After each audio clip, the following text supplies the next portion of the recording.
आपलं शहर आता स्मार्ट होतंय. मग तुम्ही कधी स्मार्ट होताय? स्मार्ट न्यूजचे यूट्यूब चॅनल सबस्क्राइब करा, स्मार्ट बना. नोटिफिकेशनसाठी बेल आइकॉन पर क्लिक करा. नमस्कार, मैं ओमकार अंगड़ी स्मार्ट प्लस के आज के समाचार में आपका स्वागत. नजर सबसे पहले सुर्खियों पर.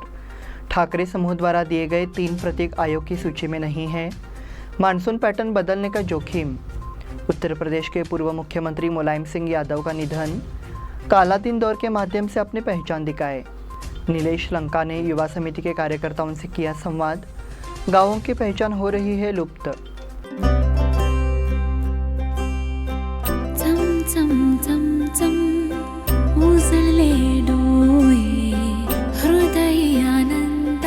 BS Channabasappa and Sons, the Textile Mall at Tilakwadi, Belagavi.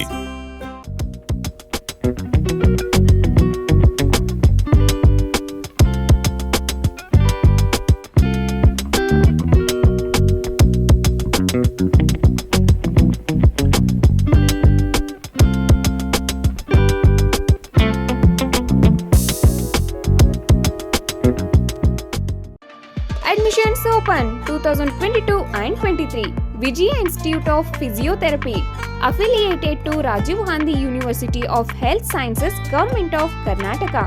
Bachelor of Physiotherapy, BPT. Eligibility 12th or PUC second year science. Duration 4 years 6 months. And also installment facility available. Great job opportunities in India and abroad. Contact Dr. Prakash G. Patil, MBBS, Director of Vijaya Hospital, Ayodhya Nagar, Belagavi. Mobile number 9035511239, 8310240603, 8088415916 and 8088415917. अब समाचार विस्तार से. अनिल देसाई और उद्धव ठाकरे चुनाव आयोग ने शिवसेना के नाम और पार्टी के चुनाव चिन्ह धनुष्य बाण दोनों पर ही रोक लगा दी है. इसके बाद शिवसेना के ठाकरे समूह ने आयोग के निर्देश के अनुसार तुरंत 3 नए पार्टी नामों और पार्टी प्रतीकों की घोषणा की है. हालांकि कहा जाता है कि पार्टी के तीनों चुनाव चिन्ह आयोग की सूची में नहीं है. इस पृष्ठभूमि में शिवसेना नेता अनिल देसाई ने कहा, ठाकरे समूह द्वारा दिए गए 3 प्रतीक आयोग की सूची में नहीं हैं, तो हम क्या करेंगे, ये सवाल पूछा गया था. अनिल देसाई ने इस पर अपनी स्थिति स्पष्ट की. वो सोमवार को दिल्ली में एक संवाददाता सम्मेलन में बोल रहे थे. अनिल देसाई ने कहा, इस बात का संकेत है कि अगर ऐसी चीजें हैं तो चुनाव आयोग की सूची में नहीं है, लेकिन राष्ट्रीयता के संदर्भ में या अन्यथा कोई आपत्ति नहीं है. चुनाव आयोग उस चुनाव चिन्ह को संबंधित पार्टी को दे सकता है. इस मामले में नैसर्गिक न्याय के सिद्धांतों का पालन नहीं किया गया. केंद्रीय चुनाव आयोग एक स्वायत्त निकाय है. उन्होंने शनिवार को पार्टी से जुड़ी हर चीज़ की मांग की. हमने शनिवार को ही सब कुछ पेश कर दिया. हालांकि आयोग ने हमारी बातें सुने बिना ही शनिवार की रात को ही अपना फैसला दे दिया है, ऐसा उन्होंने कहा. इसमें अतीत के कुछ संदर्भ है. आयोग को हमें सुनने और सवाल पूछने की ज़रूरत थी. ऐसा ना करते हुए आयोग ने एक तरफा फैसला दिया. इस संबंध में हमने याचिका दायर की है. यह मामला आज सामने आया है. आज नहीं तो कल सुना जाएगा. सूची के अनुसार यह याचिका कल सुनवाई के लिए आने की संभावना है, ऐसा अनिल देसाई ने बताया.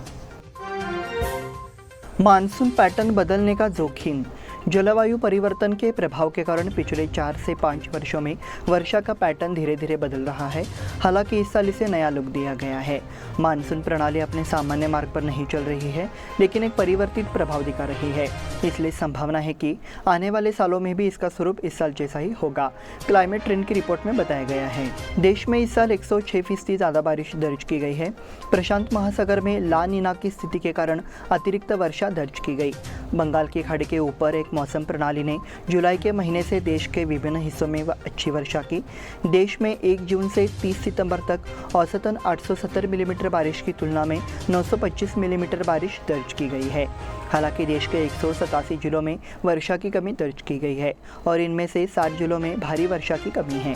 मध्य भारत में औसत से 22% अधिक वर्षा दर्ज की गई है, जबकि पूर्वी और उत्तर पूर्वी भारत में 18% की कमी दर्ज की गई है. उत्तर प्रदेश के पूर्व मुख्यमंत्री मुलायम सिंह यादव का निधन. उत्तर प्रदेश के पूर्व मुख्यमंत्री और समाजवादी पार्टी के अध्यक्ष मुलायम सिंह यादव का गुरुग्राम के एक अस्पताल में इलाज के दौरान निधन हो गया। वो 82 वर्ष के थे।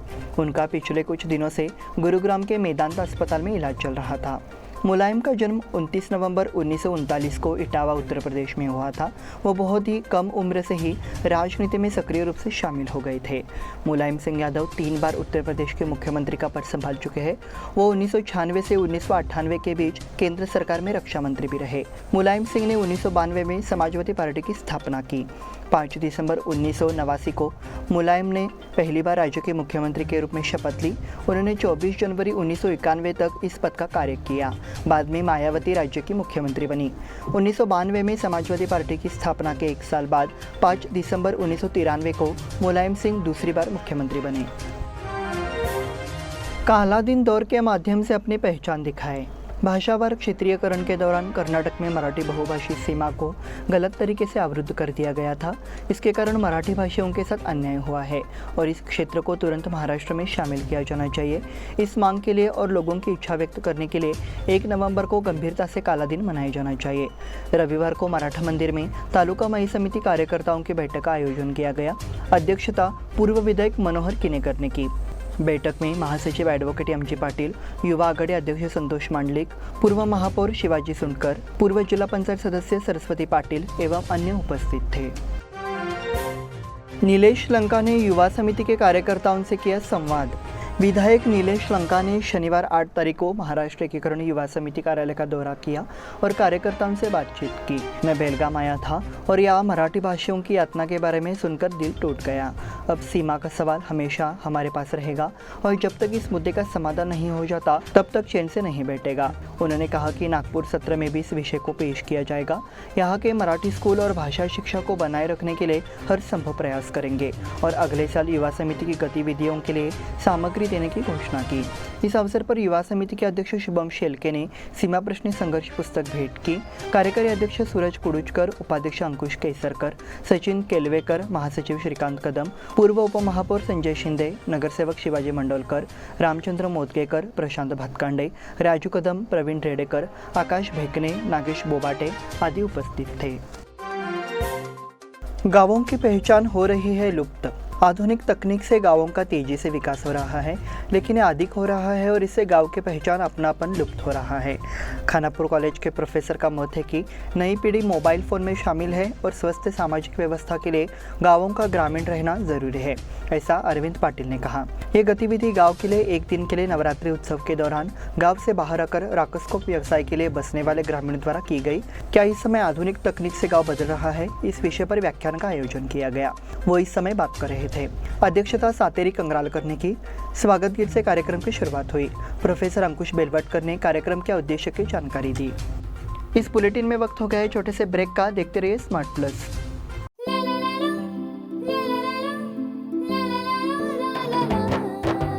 जले दीप अंगना में होगी रोशन दुनिया, पलकों तले छा जाए चांद तारों का साया।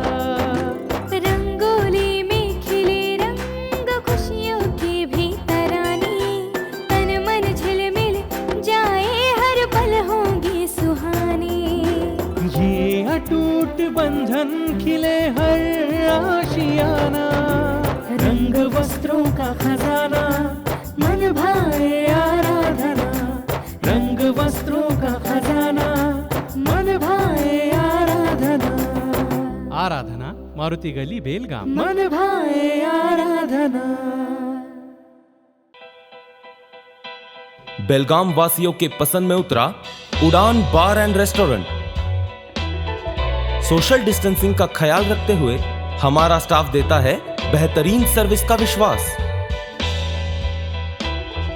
यहां है पार्टी और फंक्शन के लिए 3 आलीशान हॉल, कारपोरेट डिनर मीटिंग के लिए 3 अलग कक्ष, आईपीएल मैच देखने के लिए 3 बड़े स्क्रीन की विशेष सुविधा। इसके साथ ही साफ सुथरा किचन, जहां हमारा वेल क्वालिफाइड स्टाफ देता है क्वालिटी और हाइजीनिक फूड की गारंटी। तो फिर खाने की हो बात तो आना परिवार के साथ। उड़ान बार एंड रेस्टोरेंट, लिंगराज कॉलेज के पास, बेलगावी। फोन 0831 2435 777। ब्रेक के बाद फिर से आपका स्वागत। बढ़ते हैं अगले समाचार की ओर। सोमवार 10 तारीख को ग्राम पंचायत सचिव जोसेफ फर्नांडिस को एक बयान दिया गया कि महाराष्ट्र एकीकरण समिति और हलगा में मराठी भाषियों की ओर से सभी परिपत्र और सरकारी दस्तावेज मराठी भाषा में ग्राम पंचायत को दिए जाए। मनोहर संताजी ने ये बयान देते हुए कहा कि बेलगाम जिले में मराठी भाषी 21% से अधिक है और गाँव में हमारा हलका 70% से अधिक है। अगर ये मांग पूरी नहीं हुई तो हम विरोध करेंगे कि हम किसी भी तरह का सारा भुगतान नहीं करेंगे। ग्राम पंचायत क्षेत्र में इस पर ग्राम पंचायत को संज्ञान लेना चाहिए। मनोहर संताजी, देवेंद्र बालेकुंद्री, फकीरा संताजी, ज्योतिबा मोरे, पिराजी हनुमंता, माणिक कामना, राजू कामना, कुमार जाधव, मनोज बालेकुंद्री, दर्शन लोहार, पिराजी संताजी, मनोहर बिलगोजी, फकीरा वासोजी, संभाजी संताजी, ज्योतिबा कानोजी एवं ग्रामीण उपस्थित थे। महिला विद्यालय का स्नेह मेला संपन्न। महिला विद्यालय 1996-97 बैच का दीक्षांत समारोह संपन्न हुआ। कार्यक्रम महिला विद्यालय के सभागार में आयोजित किया गया। कार्यक्रम के लिए मंच पर स्कूल अध्यक्ष डॉक्टर शोभा शानबाग और स्कूल के प्रधानाचार्य VN पाटिल उपस्थित थे। कार्यक्रम की शुरुआत स्वागत गीत के साथ हुई। उसके बाद स्कूल के पूर्व छात्रों ने महिला विद्यालय स्कूल गीत प्रस्तुत किया। गणमान्य लोगों ने दीप को जलाया और देवी सरस्वती की छवि की पूजा की। तब उपस्थित गणमान्य व्यक्तियों और पूर्व शिक्षकों को उपहारों से सम्मानित किया गया। ईद के उत्साह में खेल रहे बच्चे की मौत। अनगोल में ईद ए मिलाद त्यौहार का आनंद लेते हुए एक 11 वर्षीय लड़का कुएं में गिर गया और उसकी मौत हो गई। उसका नाम सादिक मुजम्मिल मुल्ला है। मूल रूप से यमके हुबली निवासी सादिक अनगोल आया था। दोस्तों के साथ खेलते समय उसका संतुलन बिगड़ गया और वो कुएं में गिर गया और उसकी दर्दनाक मौत हो गई। उसे इलाज के लिए ले जाया गया लेकिन इसका कोई फायदा नहीं हुआ। इस दुर्भाग्यपूर्ण घटना से अनगोल क्षेत्र में मातम छा गया है। गुजराती नवरात्रि पर्व मंडल की ओर से मंगलवार को दांडिया कार्यक्रम का आयोजन। यह गुजराती नवरात्रि उत्सव मंडल के युवा विभाग द्वारा मंगलवार 11 तारीख को दांडिया उत्सव का आयोजन किया गया है। समारोह शाम 7 बजे तिलकवाड़ी के मिलेनियम गार्डन में होगा। दांडिया कार्यक्रम में आकर्षक पुरस्कार और भोजन भोज भी होगा। इसके लिए टिकट उपलब्ध कराया जा रहा है। इस संबंध में जानकारी के लिए मोबाइल नंबर 9964609260 या 8884637577 पर संपर्क करने का अनुरोध किया गया है। दशहरा छुट्टियों का अवकाश 29 तक बढ़ाने की मांग। राज्य सरकार के कर्मचारी संघ और कुछ अन्य संगठनों ने दशहरा की छुट्टी 29 अक्टूबर तक बढ़ाने की मांग की है। हमें जानकारी मिली है कि इस पर विचार किया जा रहा है। हालांकि 16 अक्टूबर तक दशहरे की छुट्टी रहेगी। दशहरा की छुट्टी बढ़ाने के संबंध में विधानसभा कर्मचारियों और शिक्षक क्षेत्रों ने मुख्यमंत्री बसवराज बोम्मई को पत्र भेजा है। इस बारे में सरकारी कर्मचारी संघ के अध्यक्ष CS षदाक्षरी ने कहा, उन्होंने सरकार से दशहरा की छुट्टी बढ़ाने का अनुरोध किया है, लेकिन इस पर फैसला होने में अभी कुछ ही दिन है। अगर कोई फैसला होता है तो उसकी घोषणा कर दी जाएगी। इस बीच दशहरा की छुट्टी बढ़ाए जाने की खबर सोशल मीडिया पर फैल गई है।